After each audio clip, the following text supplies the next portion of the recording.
इधर राहुल गांधी से वोट चोरी का मुद्दा छूटे नहीं छूट रहा, उधर कांग्रेस भी नए नए कांड कर रही है। बिहार में पीएम मोदी की मां को गाली देने के मुद्दे पर खूब बवाल मचा था। कांग्रेस को मुद्दा भारी भी पड़ गया था। कांग्रेस ने दलील देकर बचाव किया था कि गाली देने के वक्त राहुल गांधी तो मंच पे थे नहीं, कांग्रेस का इस गाली कांड से कोई लेना देना नहीं।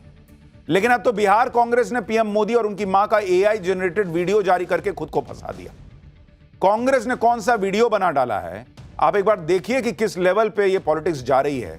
और क्या ये प्रधानमंत्री की मां का अपमान नहीं है? आज की वोट चोरी डन हो गए, अब जाता हूं सोने।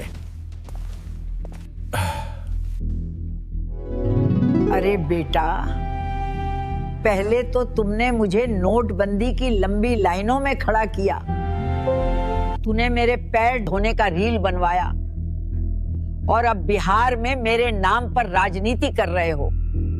तुम मेरे अपमान के बैनर पोस्टर छपवा रहे हो। तुम फिर से बिहार में नौटंकी करने की कोशिश कर रहे हो। राजनीति के नाम पर कितना गिरोगे? हाँ? आज की वोट चोरी डन हो गए, अब जाता हूं सोने।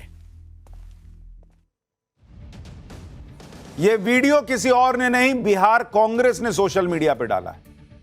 आप सोचिए बॉस, एक व्यक्ति प्रधानमंत्री जिनकी मां मर चुकी हैं, उनका देहांत हो चुका है, उनकी मां का एआई वीडियो बनवा के और उनसे बुलवा रहे हैं कि भाई तुम जो है मेरे नाम पर कितनी गंदी पॉलिटिक्स कर रहे हो।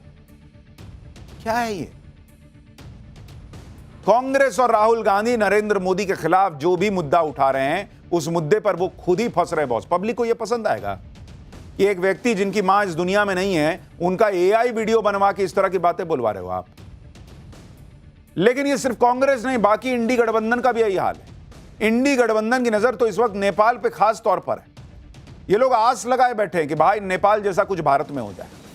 इंडी गठबंधन के नेता और पूर्व सीएम फारूक अब्दुल्ला ने लेफ्टिनेंट गवर्नर को चेतावनी देते हुए कह दिया कि कहीं नेपाल जैसे हालात ना हो जाए।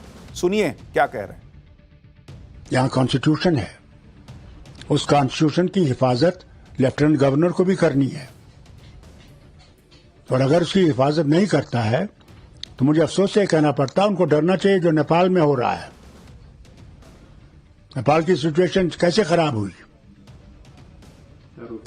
आज हालत यह है कि उनका कॉन्स्टिट्यूशन खत्म हो गया है, वहां कोई हुकूमत नहीं है। और बांग्लादेश का हाल देख लीजिए। इसलिए मैं इनसे गुजारिश करता हूं, इसके पहले कि हमारे वतन में भी ऐसी आग लगे, कॉन्स्टिट्यूशन का ख्याल रखे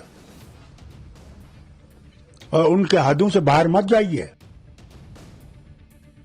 इन लोगों के अरमान जो है ना, वो उछल उछल के बाहर आ रहे हैं कि कहीं नेपाल जैसे हालात भारत में ना हो जाए। इनको नेपाल के हालात दिख रहे हैं, नेपाल की वजह क्या है वो नहीं दिख रही है। नेपो किड्स, वहां पब्लिक परेशान थी नेपो किड्स से कि परिवार में ही सारी मलाई बढ़ जाती है। इनकी पार्टी परिवार नहीं चला रही है। अगर इतना नेपाल वाला मामला दिखता है तो अपने यहां का परिवारवाद खत्म करें पहले। फारूक अब्दुल्ला जम्मू कश्मीर के लेफ्टिनेंट गवर्नर पर इसलिए भड़के हुए हैं क्योंकि आज उन्हें श्रीनगर में संजय सिंह से मिलने नहीं दिया गया। पहले आप देखिए कि श्रीनगर में क्या हुआ, कैसे संजय सिंह और फारूक अब्दुल्ला आमने सामने खड़े रहे लेकिन मिल नहीं पाए। फिर बताता हूं कि वजह क्या है। खंडन कर रहे हैं कॉन्स्टिट्यूशन का, करना चाहता था मगर ये सलाम करने भी नहीं, मिलने नहीं दे रहे हैं, निकलने नहीं दे रहे हैं, जो इनसे बंटवारा कर रहे हैं। कई बार के आप मुख्यमंत्री आपको अंदर नहीं आने दे रहे हैं, मिलने नहीं दे रहे हैं। लेफ्टिनेंट गवर्नर वो मालिक है पुलिस वालों का। ये हाल देखो, पिछले मुल्क को पता लगना चाहिए कि एक इंसान कॉन्स्टिट्यूशन के अंदर बात करना चाहता है, तो पत्थरबाजी नहीं करना चाहता, गोलीबारी नहीं चाहता। आप मिलने क्यों नहीं दे रहे भाई? नहीं जा रहे। कौन सा अपराध है? वो मेंबर ऑफ पार्लियामेंट है, इस राज्य के कई बार मुख्यमंत्री रह चुके हैं, मैं मेंबर ऑफ पार्लियामेंट हूँ, आप मिलने क्यों नहीं दे रहे हैं? इसमें कौन सी ऐसी बात है? हमने कौन सा यार हमला है, इसमें कौन सी ऐसी बात है? हमने कौन सा करना है? भाई मिलने में क्या बुराई है?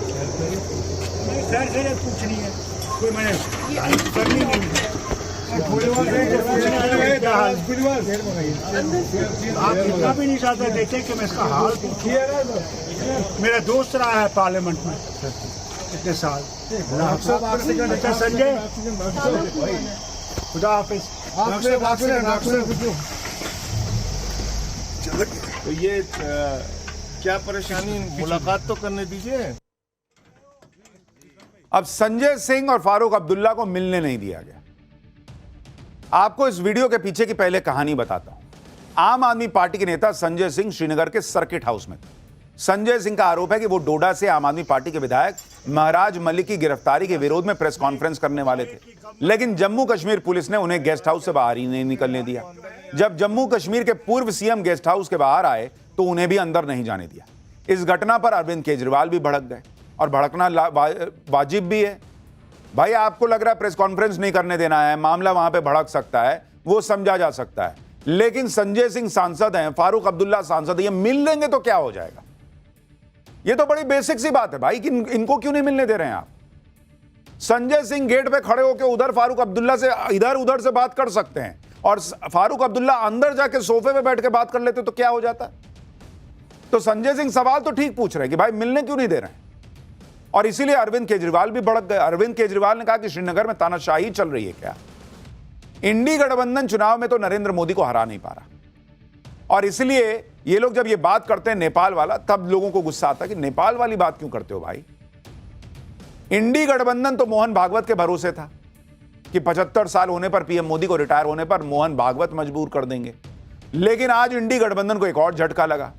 आज मोहन भागवत के जन्मदिन के मौके पर पीएम मोदी ने संघ प्रमुख की तारीफ में लंबा लेख लिखा, और इस लेख में पीएम मोदी ने जो लिखा उससे इंडी गठबंधन की सारी उम्मीदें खत्म हो गई कि जो सोच रहे थे कि नरेंद्र मोदी 75 साल पर रिटायर हो जाएंगे। नरेंद्र मोदी कुछ ही दिनों में 17 सितंबर को 75 साल के हो जाएंगे, लेकिन इससे पहले मोहन भागवत के 75 साल पूरे होने पर पीएम मोदी ने उनके लिए क्या लिखा वो सुन लीजिए। पीएम ने लिखा कि आज एक ऐसे व्यक्तित्व का 75वां जन्मदिवस है जिन्होंने वसुधैव कुटुंबकम के मंत्र पर चलते हुए समाज को संगठित करने, समता, समरसता और बंधुत्व की भावना को सशक्त करने में अपना पूरा जीवन समर्पित किया है। पीएम मोदी ने कहा कि उनका मोहन भागवत जी के परिवार से बहुत गहरा संबंध रहा है। उन्हें मोहन भागवत के पिता स्वर्गीय मधुकर राव भागवत जी के साथ निकटता से काम करने का सौभाग्य मिला था। पीएम मोदी ने कहा कि हम स्वयंसेवकों का सौभाग्य है कि हमारे पास मोहन भागवत जी जैसे दूरदर्शी और परिश्रमी सरसंघ चालक हैं जो ऐसे समय में संगठन का नेतृत्व कर रहे हैं। अंत में पीएम मोदी ने कहा कि वो मां भारती की सेवा में समर्पित मोहन भागवत जी के दीर्घ और स्वस्थ जीवन की पुनः कामना करते हैं। उन्हें जन्म दिवस पर अनेकानेक शुभकामनाएं। अब कुछ लोग जो ये माहौल बना रहे थे कि आजकल मोदी और संघ में नहीं बन रही, नरेंद्र मोदी और भागवत में नहीं बन रही, नरेंद्र मोदी के इस लेख ने उस पर पूरा पानी डाल दिया, खत्म। ऊपर मोहन भागवत की तारीफ पीएम मोदी ने की, इससे इंडी गठबंधन अलबला गया। For more of such videos, do like, share and subscribe to ET Now Swadesh.